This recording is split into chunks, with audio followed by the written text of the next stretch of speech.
Les lois de finances rectificatives et le projet de loi de finances pour 2012 renforcent-ils la justice fiscale?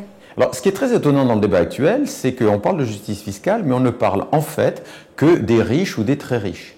Il y a en France, en chiffre rond, 30 millions de foyers, 15 millions qui paient l'impôt sur le revenu, et on ne parle que de 200, 300 000 foyers, et même quelquefois que 5 ou 10 000.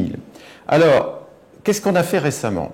On a supprimé l'impôt sur la fortune, et en ce moment, on est en train d'augmenter l'impôt pour les plus riches. Alors, pour les 200 000 à 300 000 qui ont effectivement été concernés par la baisse d'impôt sur la fortune et qui touchent des revenus conséquents dont le taux d'imposition va augmenter, je pense que c'est une bonne chose. Pour les très très riches, les 5-10 000, je ne suis pas sûr que ça résolve le problème parce qu'ils ne sont pas touchés pour l'impôt sur la fortune puisque, en fait, ils ont une exonération des biens professionnels.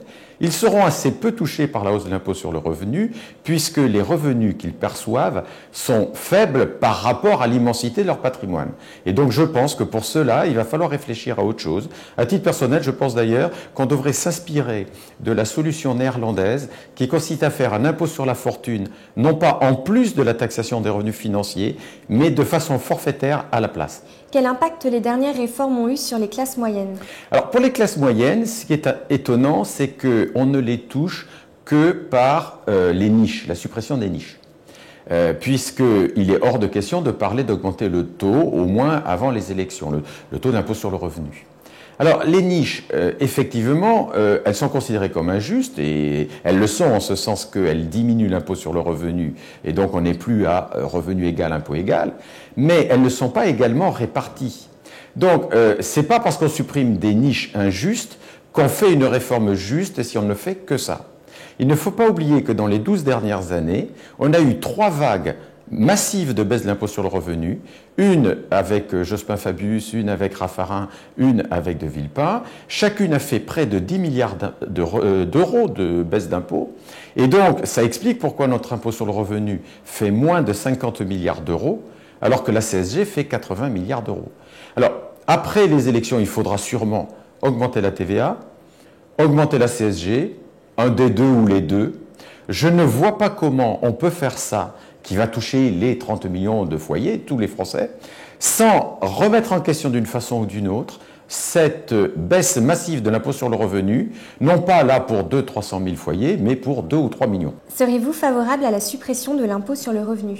Alors, suppression de l'impôt sur le revenu, il faut se mettre d'accord sur les termes. Il y a des gens très libéraux, comme on dit, qui veulent supprimer vraiment l'impôt sur le revenu et ne le remplacer par rien. C'est pas de ça qu'on parle. Il y a des gens qui veulent fusionner la CSG et l'impôt sur le revenu. Alors ça veut dire faire un grand impôt sur le revenu à la place des deux qu'on a actuellement. Alors, tout dépend comment on le fait. Il y a des partisans de la fusion, plutôt à droite, qui veulent faire un grand impôt sur le revenu proportionnel ou très peu progressif. Il y a des gens qui veulent faire un impôt sur le revenu, ils sont plutôt à gauche, beaucoup plus progressif. Mais le problème, c'est que parler de fusion ne permet pas de savoir ce qu'on veut faire. Et ce qui m'inquiéterait beaucoup, c'est que pendant la campagne électorale, on se contente de dire « je suis pour la fusion de l'impôt sur le revenu et de la CSG », sans dire ce qu'on veut faire. Est-ce qu'on veut faire un impôt plus progressif qu'avant, moins progressif? Est-ce qu'on veut en profiter pour toucher justement les 2-3 millions de foyers qui ont bénéficié des allègements massifs des 10 dernières années? Est-ce qu'on va en profiter pour supprimer toutes les niches d'un coup? Mais là, il ne faut pas rêver, ça ne sera pas miraculeux et la fusion ne résout pas le problème en soi. C'est pour ça que je suis assez réticent à parler de fusion, impôt sur le revenu et contribution sociale généralisée.